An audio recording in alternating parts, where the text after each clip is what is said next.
Commitment.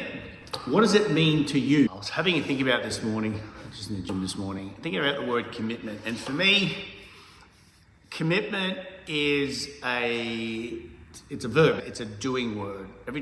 And for me, commitment usually equals pain. Let me share what that means. When you're committed to something, whether it be your personal health, building a relationship, building a business, growing something, or improving in something, you're committed to an outcome or a goal, it usually requires you to do some work or some actions. So with those actions, you move closer to that result. Is that clear? You have a commitment, it requires some actions. Those actions usually require effort, and you move closer to that result. So for example, committed to working on my personal health and fitness, and my mental health and fitness. That's one thing I'm committed to. It requires consistency, training, exercise, getting in a routine, eating less sugar, pretty much cut back alcohol. All those things require effort and a little bit of pain. But the commitment is the action of doing the things that get me the result. Now I just want to share something with you. We're all committed to something. Everybody is committed. What we're committed to is shown by the things that we do or the results that we get. For example, if I was committed to building a healthy relationship with my loved ones, but I didn't communicate, I didn't spend time with them, I wasn't present when I was with them, those actions are not really showing my commitment to that goal. So if I'm preoccupied with work and I'm preoccupied with doing things by myself, then you can see my commitment is not what I say, my commitment is the results of what I'm doing. So, to be clear, if I say I'm committed to building healthy, strong relationships with my significant loved ones, friends and family, but I'm not doing the things that do that, am I really committed to that? If I say I'm committed to having a healthy body, mind, and spirit, but I'm at drive-through Macca's eating a cheeseburger every day, having I was going to say 50-cent cone, but they don't have 50-cent cones anymore, dollar cones of ice cream, am I really committed? So for me, commitment is a verb, meaning a doing thing, and it requires action, and we are all committed to something. And how do we know what we're committed to? We know what we're committed to by the actions that we take and the results that we get. It was interesting when I started thinking about it, because we spend so much, me included, we spend so much time saying we're committed to something, but the things that we do actually show what we're really committed to. So if we're doing the things that are the opposite of what we're saying we're committed to, then are we really committed to that thing? I had to Google it because it got me thinking, is commitment a noun, a verb, or an adjective? What is the definition of commitment? It's actually a noun. I didn't know that. Now, I was, I barely passed English in high school, so I definitely can be forgiven for not getting that one right.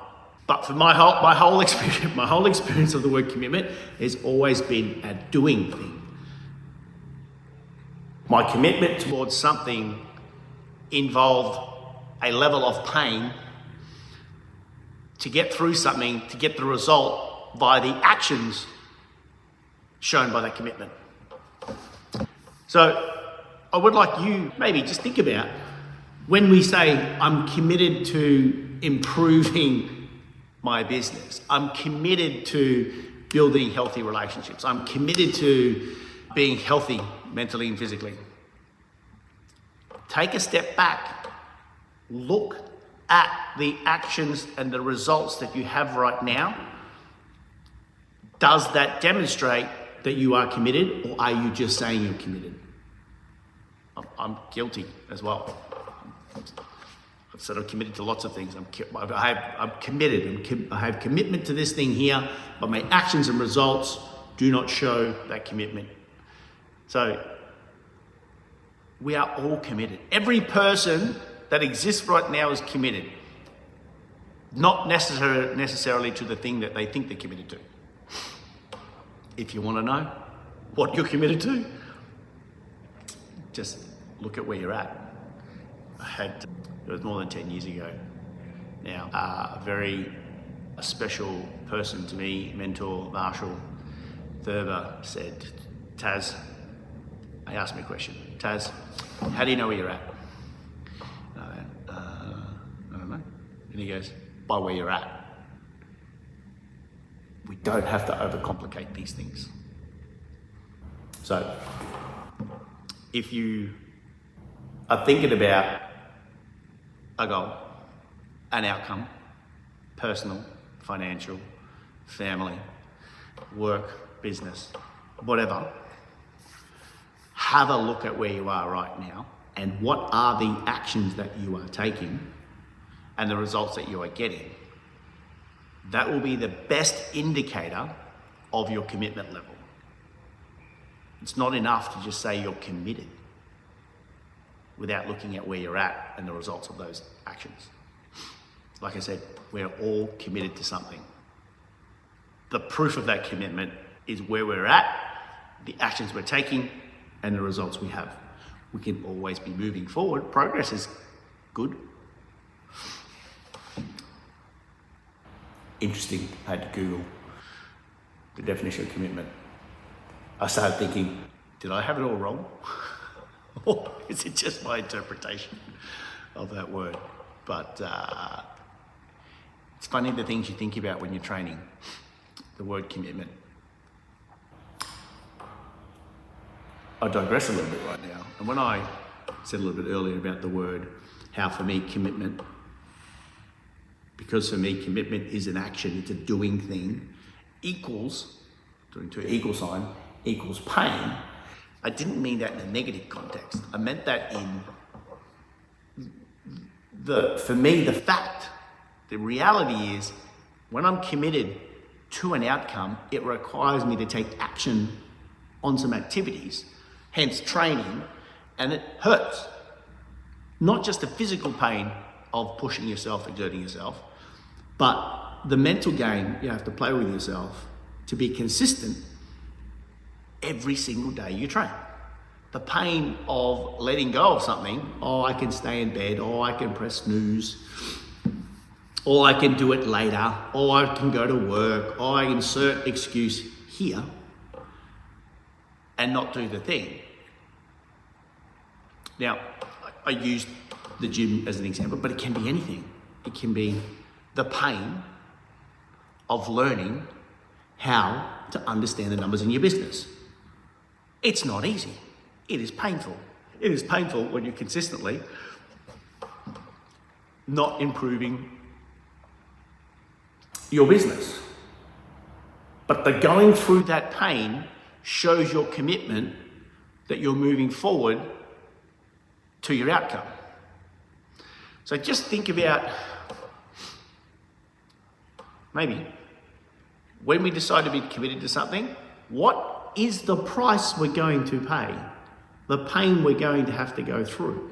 Now, the pain, it may last, depending on that commitment, that pain may last an hour, a day, a week, a month, a year, 5 years, but eventually it will end because you will get to that goal. Or you weren't committed to that thing in the first place.